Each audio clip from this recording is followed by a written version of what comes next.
Halo, selamat datang. Dengar kata statistika, apa sih yang kebayang? Mungkin langsung pusing sama rumus-rumus jelimet dan angka di mana-mana.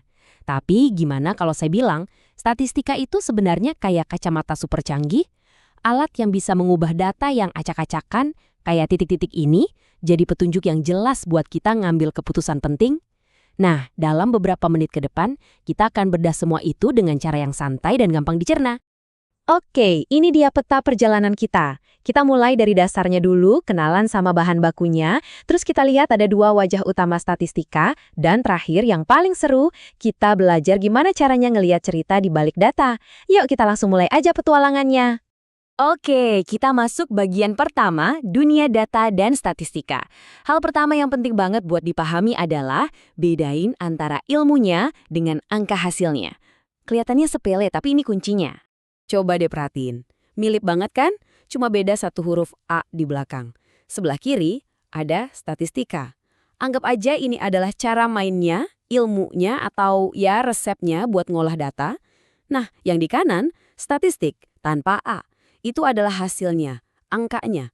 Misalnya nilai rata-rata kelas. Jadi gampangnya, statistika itu prosesnya, statistik itu hasilnya. Simple kan?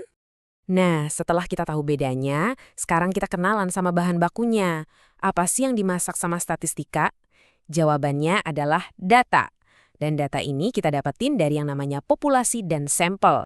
Jadi data itu apa? Gampangnya gini, data itu ya sekumpulan informasi, bisa angka, fakta, hasil observasi, apa aja. Kalau cuma satu, namanya datum. Kalau udah banyak baru deh namanya data. Inilah bahan mentah yang bakal kita olah. Terus data ini datangnya dari mana? Nah, disinilah ada dua konsep super penting, populasi dan sampel. Bayangin deh, populasi itu kayak semua ikan yang ada di dalam satu danau. Banyak banget kan? Nah, karena kita nggak mungkin nangkap semua ikan, kita ambil beberapa aja pakai jaring kecil. Ikan-ikan yang kejaring itulah sampel kita. Jadi populasi itu semuanya, sampel itu sebagian kecil yang mewakili. Nah, ini pertanyaan bagus. Kalau kita mau tahu tentang semua ikan di danau, kenapa kita repot-repot cuma ngambil sampel? Kenapa nggak kita kuras aja danaunya dan periksa semua ikannya? Biar lebih akurat kan? Jawabannya sangat praktis, karena keterbatasan waktu dan biaya. Bayangin berapa lama dan berapa mahal biayanya buat nguras seluruh danau? Seringnya sih itu mustahil dilakuin. Makanya sampel itu jadi solusi cerdas. Kita bisa dapat gambaran yang cukup akurat tentang seluruh danau tanpa harus memeriksa setiap tetes airnya. Biar lebih kebayang, kita pakai contoh nyata ya. Misal, kita mau tahu tentang kebiasaan belajar siswa SMA di kota Kendari. Populasinya itu ada lebih dari 10.000 siswa. Wah, nggak mungkin kan kita datengin satu-satu? Solusinya, kita pilih aja katakanlah 3 sekolah yang karakteristik siswanya bisa mewakili seluruh siswa di kota itu. Nah, 3 sekolah inilah yang jadi sampel kita. Dari data 3 sekolah ini, kita bisa narik kesimpulan tentang 10.000 siswa lainnya. Oke, datanya udah ada nih. Terus, mau diapain? Disinilah statistika nunjukin dua wajahnya. Yang satu tugasnya buat ngelihat ke belakang, dan yang satu lagi buat mencoba meramal ke depan. Coba deh lihat analogi yang keren ini. Statistika deskriptif itu kayak kamera. Klik. Tugasnya motret kondisi data apa adanya, saat ini atau di masa lalu. Sementara itu, statistika inferensial ini lebih kayak bola kristal. Dia pakai hasil foto tadi buat bikin prediksi atau kesimpulan tentang gambaran yang jauh lebih besar di masa depan. Yuk, kita bahas yang pertama dulu, si kamera statistika deskriptif.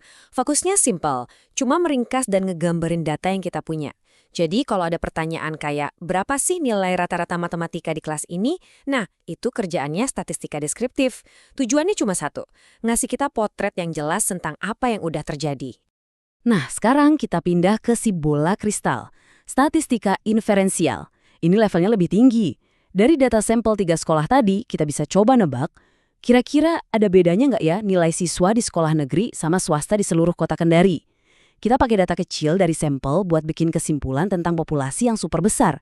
Inilah kekuatan prediksi statistika. Akhirnya, kita sampai di bagian favorit saya. Gimana caranya semua konsep tadi, data, sampel, deskriptif, inferensial, itu bisa nyatu dan bantu kita buat benar-benar ngeliat cerita di balik tumpukan angka? Jawabannya, lewat visualisasi data.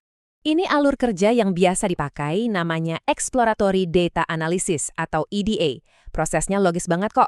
Kita mulai dari ngintip datanya dulu, terus bikin grafik-grafik sederhana, hitung rata-ratanya, baru deh bikin visualisasi yang lebih mantap, sampai akhirnya kita cukup pede buat ngambil keputusan. Dan ini dia beberapa alat visual yang paling sering kita temui. Ada diagram batang, ini juara banget buat ngebandingin nilai antar kategori. Terus ada diagram lingkaran atau pie chart, ini sempurna buat nunjukin porsi.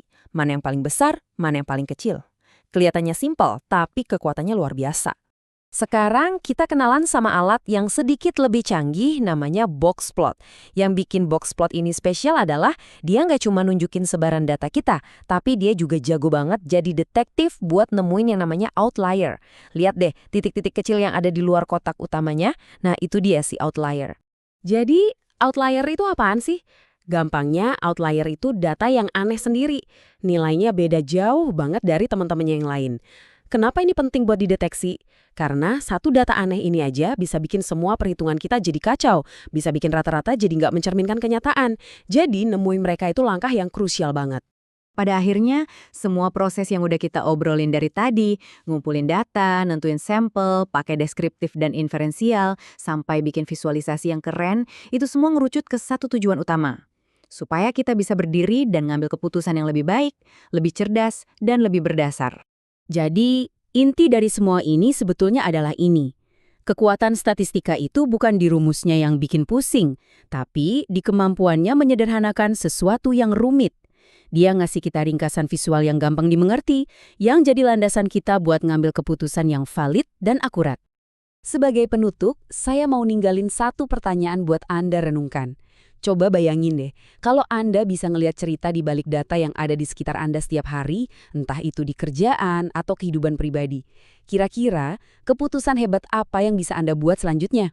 Terima kasih sudah menyimak.